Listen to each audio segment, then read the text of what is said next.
Okay, welcome to the practical session of dissection of anatomy. I am Dr. Jeetar and starting the practical session of thoracic region.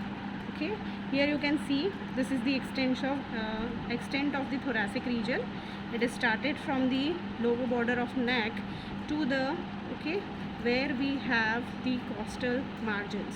Okay, that two extensions are called as the thoracic region. Okay, now thoracic region, in the upper part you will find one notch. Okay, so here you will find the one notch. That notch is called as jugular notch, and that notch is formed by the upper border of sternum. Then lower down, 5 centimeter lower down, in the surface anatomy you will find the one angle which is formed by the manubrium sterni and the body of sternum. This angle is called as angle of Lewis. That is very important because here this second rib and the second costal cartilage will join with the manubrium sterni as well as the some part of the body of sternum. So that is why this angle is very important, because from here you can count the second rib and onwards you can count the successive ribs. Most lower down, when you see here, you will find the two margins here which form by the lower ribs. That is called as costal margin, which is formed by the 7 to 10th costal cartilage. And when you trace this costal margin upward, you will find one angle that is formed here. That angle is called as infrasternal angle. And in the infrasternal angle, you will find the one process that is called as xiphoid process. This infrasternal angle is also called as subcostal angle. Okay, now we're coming to the intercostal space. Now what is intercostal space? The space between the two ribs is called as intercostal space. And this intercostal space has two divisions. The part which is seen between the ribs is called as interosseous space. This is the interosseous space. And the part between the two costal cartilage is called as intercartilaginous space. So this is the two division of the intercostal space. This part is the interosseous part and this part is the intercartilaginous part. Now, which are the typical intercostal space?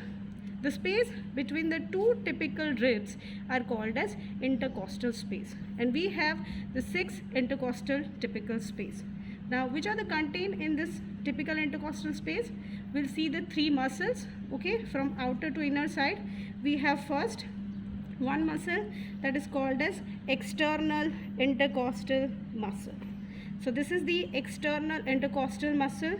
Inner side you will find the internal intercostal muscle that is seen over here, and most internally you will find the intercostal antennae. So we'll see first these 3 muscles, and then after the major contained in the intercostal space is the intercostal neurovascular bundle. Okay, so first we'll see here the external intercostal muscle that is over here. You will see these fibers which are running downward, forward and medially. These are the external intercostal muscle. You can also see here these are the external intercostal muscle. Okay, this muscle is arise from the lower border of the upper rib and it is inserted to the upper border of the lower rib. So whenever this is the third intercostal space. Okay, so when you see this third external intercostal muscle is arise from the lower border of the second rib and it is inserted to the upper border or the outer lip of the third rib. Okay, so this is the fibers here. You can see this is the external intercostal muscle here, and the direction of the fibers is going downward, forward and medially. Okay, now coming to the second layer. Now again, one more thing about the external intercostal. Anteriorly it is from the membrane. So this white shiny structure is the external intercostal, or you can say the anterior intercostal membrane. This one is the anterior intercostal membrane which is seen between the two costal cartilage. Okay, so it is start from the posterior side, from the tubercle of the rib. It is going upward up to the junction between the ribs and the costal cartilage. From here it is terminate into the membrane called as anterior intercostal membrane. Okay. Okay, now second layer, that is the muscle seen beneath this fiber, is called as this muscle, okay, which is having the opposite direction.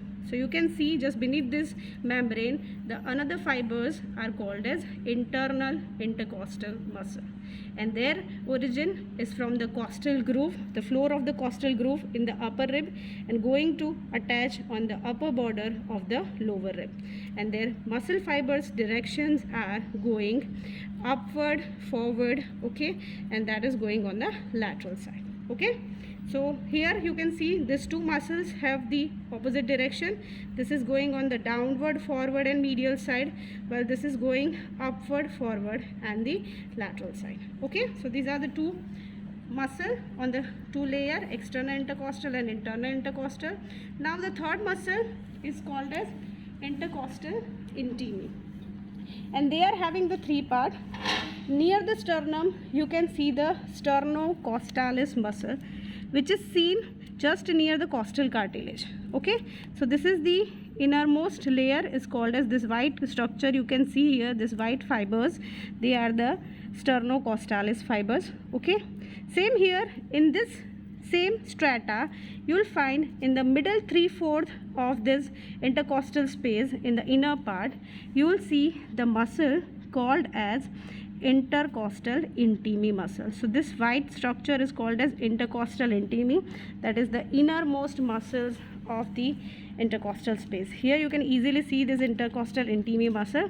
See, this is the rib, okay, the second rib, where you find this external intercostal muscle, then you will find the internal intercostal muscle, and most internally you will find a very thin sheet of muscle is called as intercostal intimae, which is mostly seen in the middle 3/4 of the intercostal space.